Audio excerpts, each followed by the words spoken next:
Heavenly Father, we just want to thank you for John. We want to thank you for the work that you've put in his heart, God, that he's put in here for this, Lord God. We ask, Father, that you would just come to light through the words that he speaks to us today.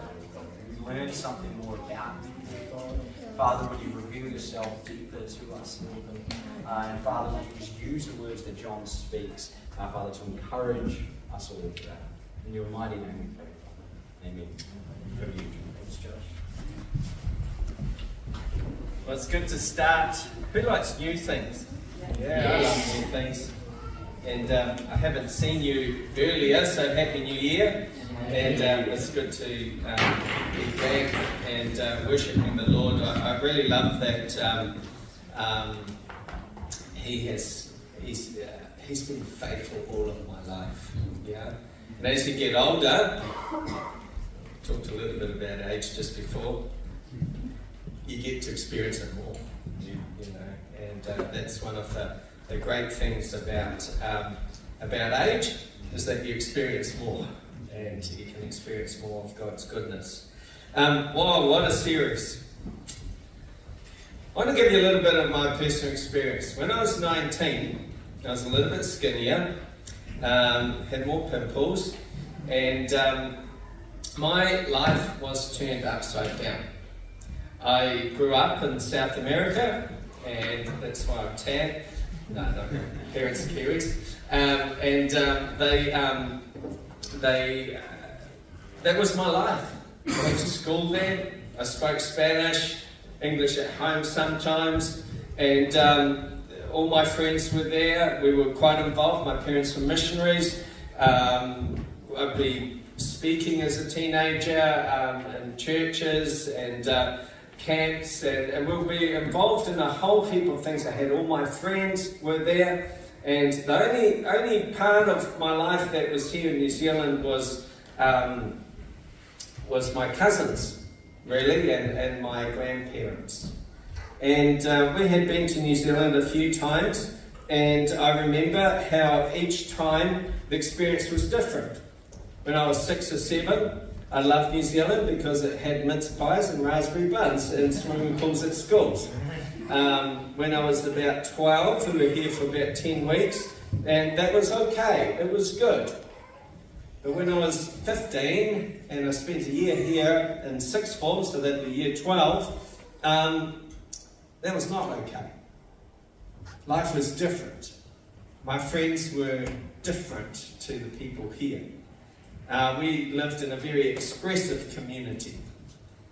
I had to learn that you didn't go around kissing everybody when you greeted them. You didn't go around the whole room saying good day to everybody. You used your eyebrows. Or your chin. Yeah. Things were different. And when I was 19, we came back to New Zealand for good. And God gave me a verse that was really important to me. He was very direct to me, and it was a verse that when God spoke to Jacob, and he said, I want you to go back down to the land of your fathers. I couldn't argue with that.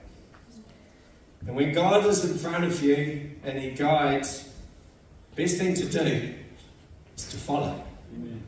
Is to follow. And as we start the series of Living Like Daniel, we're going to look at a young man who becomes middle-aged, who becomes old, and right through his life, when he was young, it was turned upside down. But he made a choice.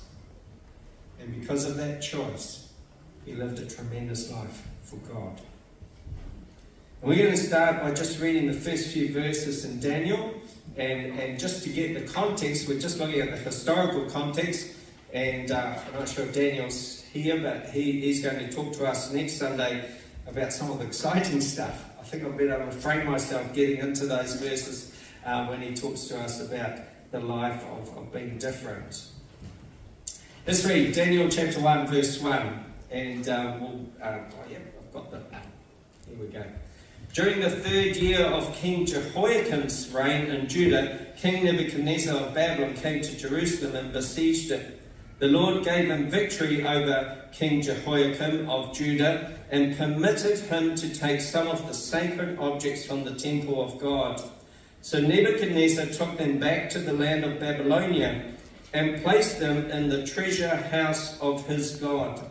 Then the king ordered Ashpenaz, his chief of staff, to bring to the palace some of the young men of Judah's royal family and other noble families who had been brought to Babylon as captives. Select only strong, healthy, and good-looking young men, he said. Make sure they are well-versed in every branch of learning, are gifted with knowledge and good judgment, and are suited to serve in the royal palace. They were to be trained for 3 years, and then they would enter the royal service. Daniel, Hananiah, Mishael, and Azariah were 4 of the young men chosen, all from the tribe of Judah. The chief of staff renamed them with these Babylonian names.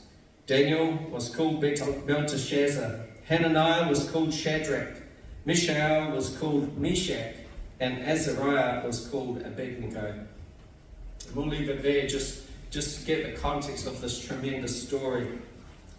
I want you to think about 3 questions as we look at the life of Daniel as background.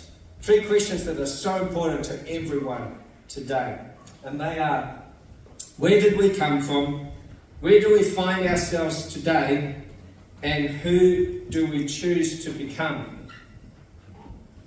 Where did we come from? Where do we find ourselves today? And who do we choose to become?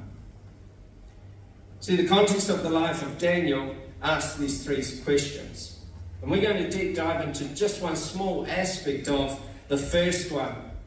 How did Daniel get to where he was? Well, there's a whole lot of politics going on at the time. There was war. There were empires that were trying to take over each other. In fact, there was a triple power struggle between the kingdom of Assyria, the kingdom of Egypt, and the kingdom of Babylon that was starting to rise up. Assyria, sort of in the Syrian area or further north of Israel. Egypt is Egypt today, and Babylon, the zone of Iraq. And they were fighting each other for world domination. Anyone played Risk? Yeah, it's great, eh?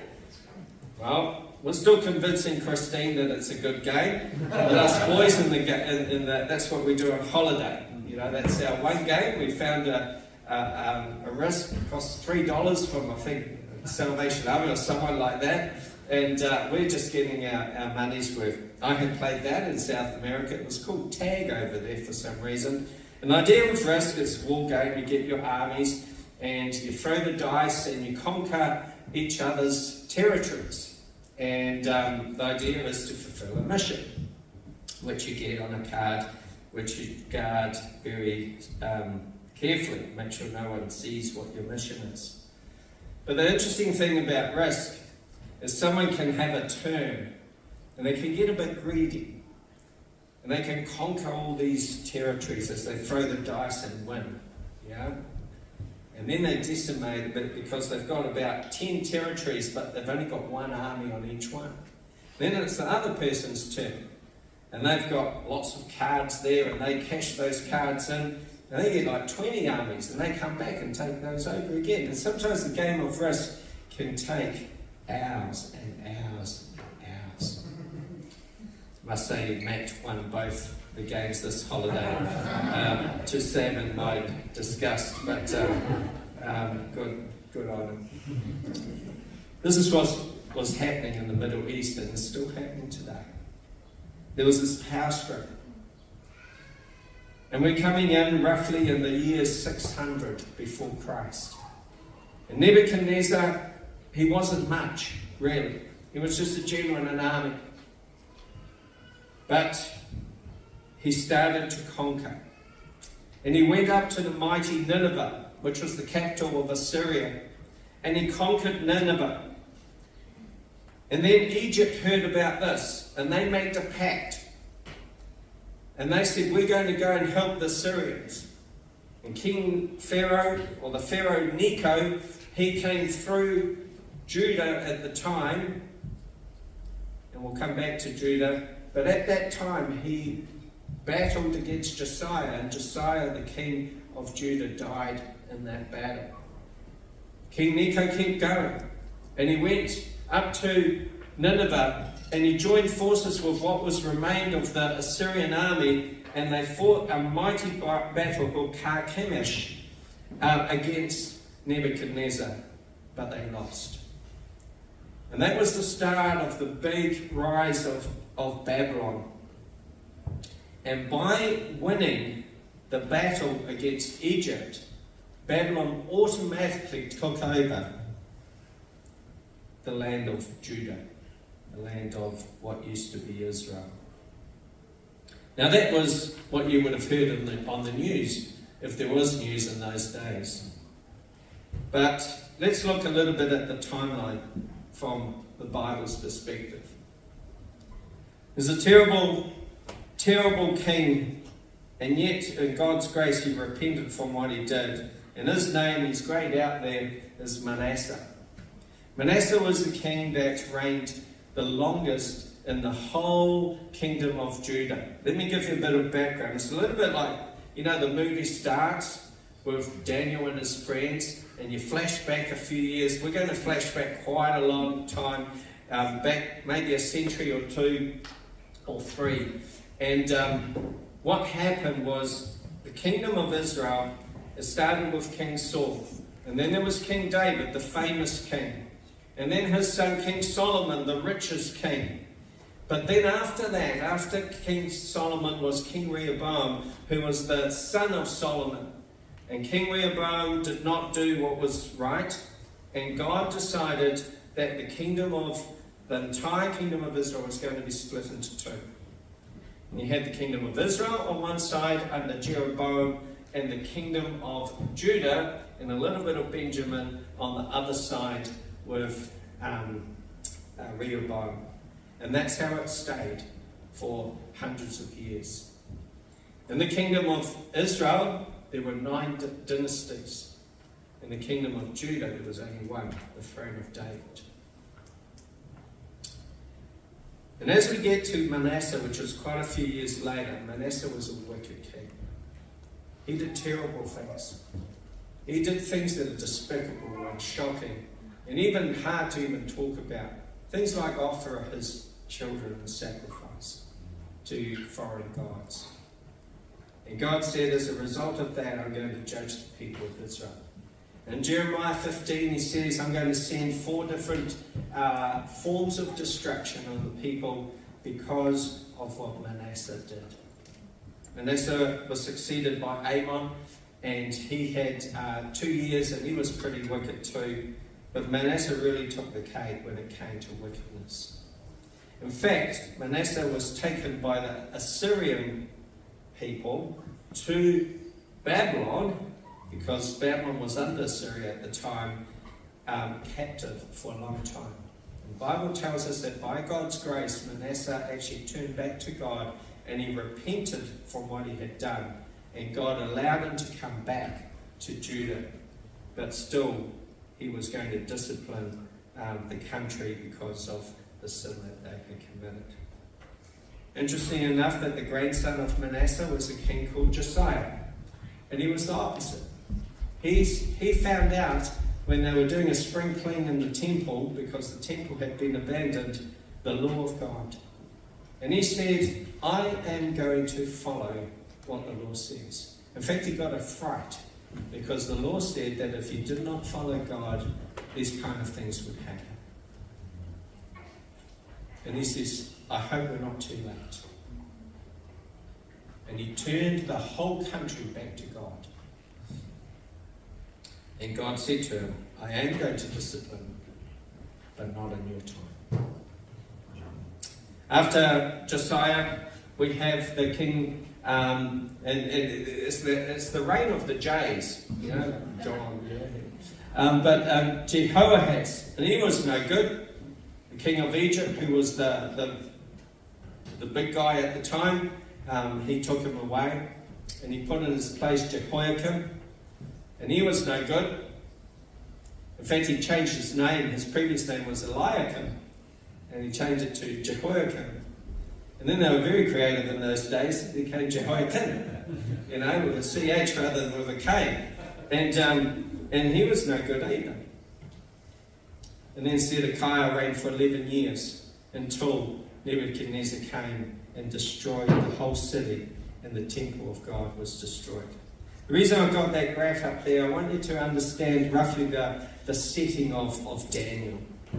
Yeah? Daniel was probably born during the reign of Josiah, in a time where people were following God. At that time, in the reign of Josiah, there was a prophet called Jeremiah, and his job was a terrible job. He had to warn the people that judgment was coming, and they hated him for it. And we're going to talk a little bit about what happens when people that know God turn away from God, and what happens in their lives. And that can be a warning for us too. What happens if we've had the privilege of knowing about God, if we turn our backs on God, what happens? And right in the middle of the 3rd year of the reign of Jehoiakim, sorry about this history, we'll get there. The 3rd year of reign of Jehoiakim, or the 4th year, depending what calendar you used. The 3rd year if you're using the Babylonian calendar, the 4th year if you're using the Judean calendar. That's when Daniel gets taken away with his friends from Jerusalem. It was the first exile, it was the first eviction, if you like, from Judah, and then he gets taken away. I want you to understand that the whole country of Judah does not crumble and fall until Daniel has been in Babylon for 18 years. 18 years. Now I want you to keep that in mind when we think about what changed for Daniel. Yeah? Daniel was not taken when the whole thing destroyed. He got taken 18 years before. And Daniel outlived Nebuchadnezzar. He outlived the kingdom of Babylon. And right at the end of 70 years, at the first year of King Cyrus of Persia, who took over Babylon, Risk was still being played then. At that time, the people of Israel went back, the people of Judah went back to the land, as Jeremiah 25 predicted. 70 years of captivity, but you will come back. God disciplines his people with a reason, to bring them back to himself. To bring them back to himself. So I want to now give you God's version. So that was history from the news perspective, history from the perspective of the calendar, depending on what calendar. We have daylight saving and we have difference of days. If you go around the world, over there they had differences in calendars. But now let's think of things spiritually. In Jeremiah 15:4, we see that the reason that God was going to judge the people of Israel because of Manasseh's sin. But what happened with the people? And I want to challenge you today, is this happening with you? And it's good to examine our lives. It doesn't matter if you're a teenager, it doesn't matter if you're a kid, it doesn't matter if you're an old fella, it doesn't matter if you're somewhere in between. Yeah? We all need to challenge our lives and think, where am I with God? Because there is a God in heaven. And Daniel states that in Daniel chapter 2. As he stands before the Almighty, or so he thought, Nebuchadnezzar. And he enters into his presence. He says, Nebuchadnezzar, I want you to know there is a God in heaven. And that was one of the reasons that Daniel was taken to Babylon. So Nebuchadnezzar would know that there is a God in heaven. The first thing that Jeremiah tells us that the people of Israel did is that they abandoned him. They abandoned him. And there's a tremendous verse in Jeremiah chapter 2 and verse 13, which says this, and I wonder if it's something that we need to examine our own lives in, because this is the start. For my people have done two evils. Chapter 2, verse 13 of Jeremiah. They have abandoned me, the fountain of living water, and they have dug for themselves cracked cisterns that can hold no water at all. Let me ask you a question. Is God your delight? When you need to be refreshed,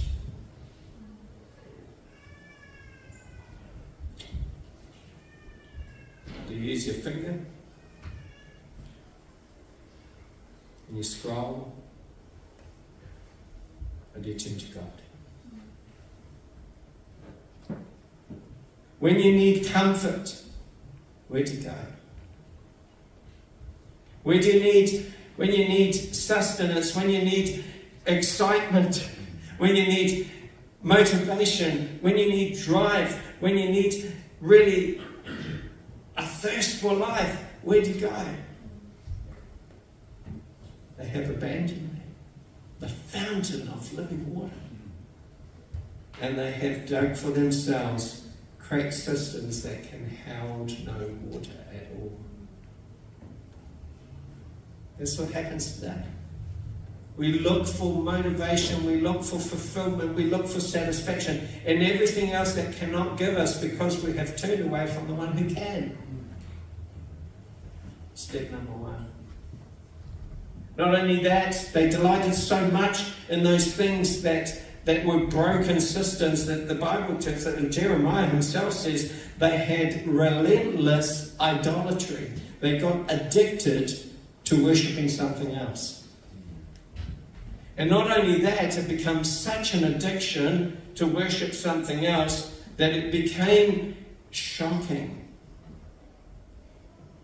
Because one thing led to another, to another, to another, to another, and they couldn't get away from it. In fact, they were so stuck in that lifestyle that Jeremiah tells us that they preferred lies rather than truth. I don't want another truth anymore. I'd rather the lies of the false prophets. They would come and say, don't worry about things. Keep living the way you are. Things are going good. Things are looking up. Next year will be a better year. In fact, it got so bad they wanted to kill God's voice. Jeremiah would come and says, God has said, the Lord has spoken, this is what's going to happen. Babylon's going to come. Turn back to God.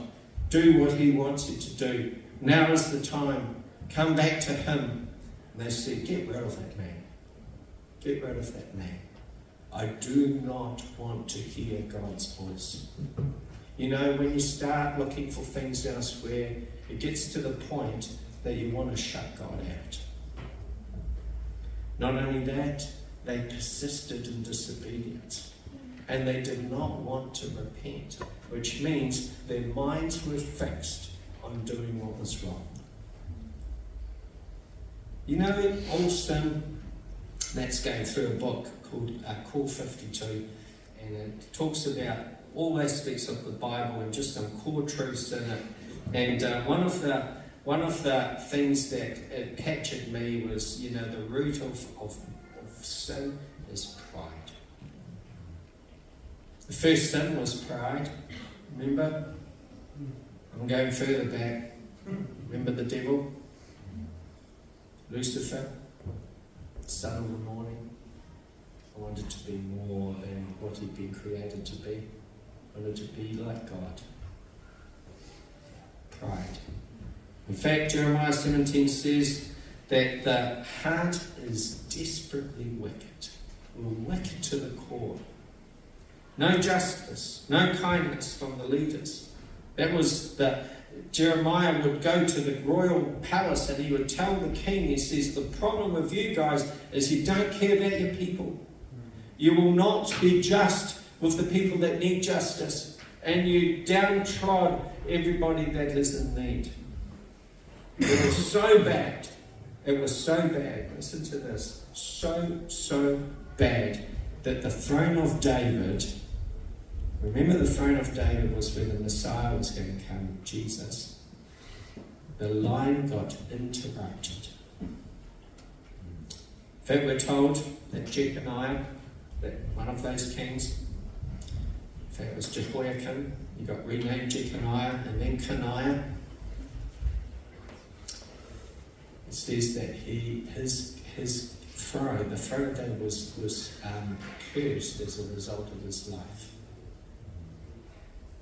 And we know that that was the line that Joseph came from, and Jesus was born from Mary without Joseph's involvement, and that line was a different line. It was through the son of David called Nathan rather than Solomon. Anyhow, that's the background. And here you are with your three friends, Daniel, with Azariah, Hananiah, and Mishael. How would you feel? You've arrived in Babylon, possibly 1,500 kilometers away. How would you feel? You grew up with King Josiah and you got condemned with King Jehoiakim. You're in this area that hates God. Your country is being bombed, if there were bombs in those days. It's about to be totally decimated. What would you do if you were a teenager in those circumstances? What would you do? Well, let me give you very quickly some circumstances, what had changed for Daniel, and how faith can overcome all this. First thing is historical. We started reading in the 3rd year of King Jehoiakim. We've talked about that. You know what? It was the 1st year of King Nebuchadnezzar. And so suddenly the calendar changes for Daniel. He's gone from Judah and he's now in Babylon. You know, we're told in Daniel when he faces the king, he says, you know, King Nebuchadnezzar, and King Nebuchadnezzar learned this in chapter 4, hopefully we'll look at that. God controls the course of world events. We find ourselves in 2023 in a country that's reasonably peaceful, in a country where one Prime Minister has just resigned and another one is about to start. God takes one out, puts one in. He's in control of everything. But this is where we are. This is today in history where we find ourselves. What are we going to do? Geographically, he changed from Judah, from Babylon. I came from Montevideo to Wellington. You know what? Many years later, the Bible tells us that Daniel opened his window and he prayed to Jerusalem. You know, when he did that, there was no Jerusalem.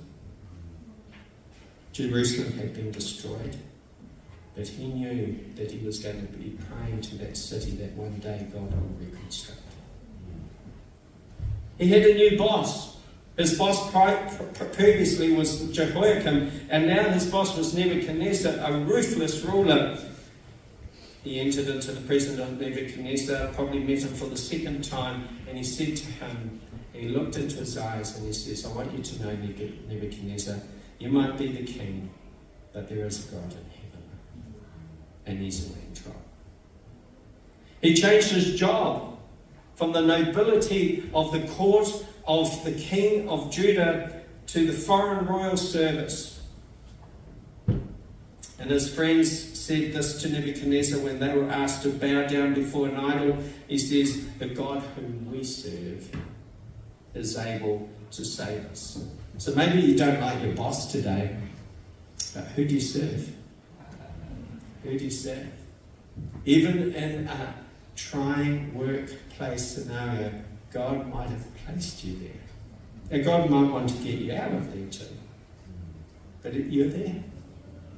The God whom we serve is able to save us. The sacred became defiled. That's a cultural statement. What we value no longer. They had the articles of God's service in the temple of God, and they'd been taken away into the treasure of a foreign god and totally despised. And later on, at the end of the kingdom of Babylon, they're going to be used in a despiteful way. What did Daniel do? The next verse, hopefully we'll see it next Sunday. He determined not to defile himself with the food and the wine of the king. You know, they can change everything around you, but the choice to live for God is yours. They can change your circumstances. In fact, let's go one further. They can change your name. They can change your identity. Your name was after God, but now they're trying to name you after other gods. You know, Daniel's name means God is my judge. El means God. They changed it to Belteshazzar, the Bel's treasure or prince, Bel being a god of Babylon. Azariah means help of the Lord. He was changed to Abednego, the servant of Nego, the sun or the fire. He's going to experience the fire later. Hananiah, beloved of the Lord, his name got changed to Shadrach, illuminated by the sun god, it means. Mishael, which means who is like unto God, got changed to Meshach, which means Venus, another star god. 3 of Daniel's friends get presented before the king when they won't bow down. You know what they say? I just love it. King Nebuchadnezzar, when they come out of the fire because God's delivered them from it, because they were faithful to God, he says, praise to the God of Shadrach, Meshach, and Abednego. Just think about that a little bit. Praise to the God of the servant of Nego, illuminated by the sun god, the one who is like Venus. All those gods, there's one God even further. And last of all, I'd just like to finish with God is sovereign. Imagine if the Australians came over and took over New Zealand. You know, there used to be an ad like that. And they come with the helicopters and they take over and you got to speak differently. Yeah? You got to, sort of call different things different names. Your whole life gets changed.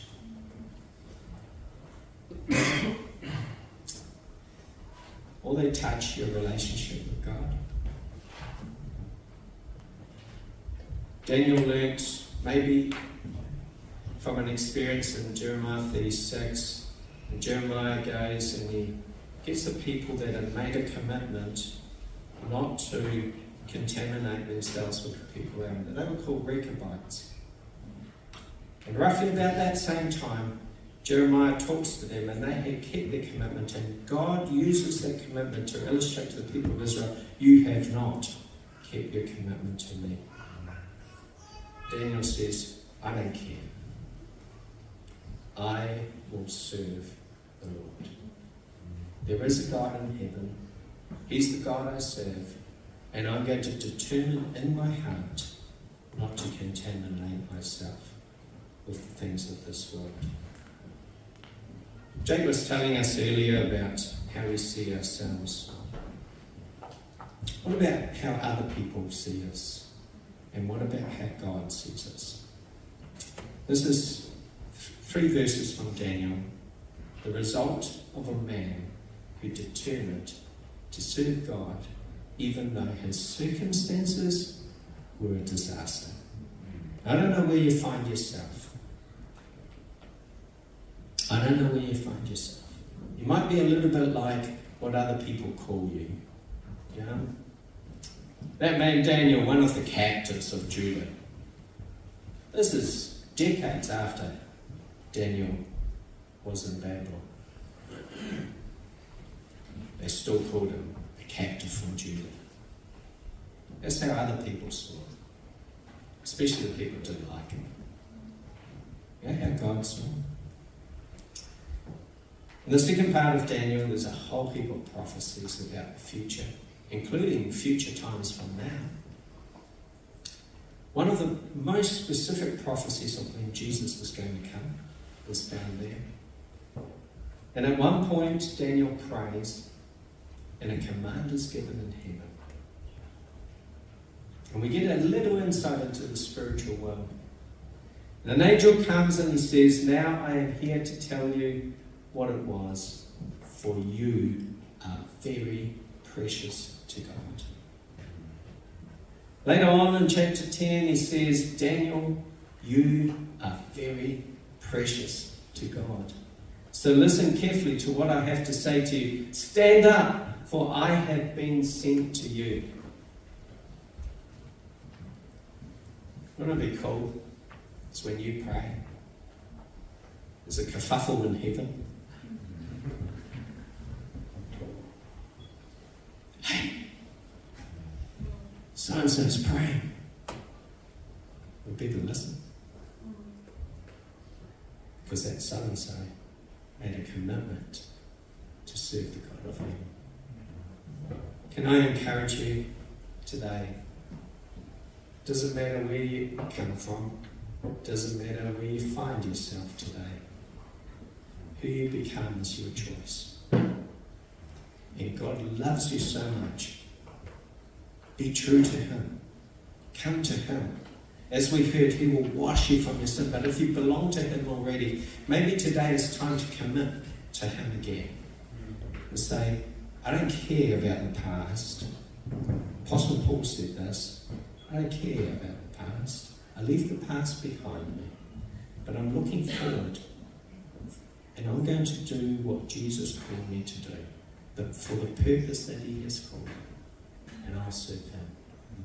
You know what? There'll be a kerfuffle in heaven when you pray. Yeah?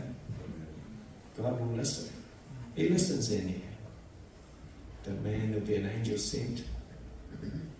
Might take 3 weeks to get there, because there's some demons in the way. But wouldn't it be glad to hear those words? You're precious in heaven.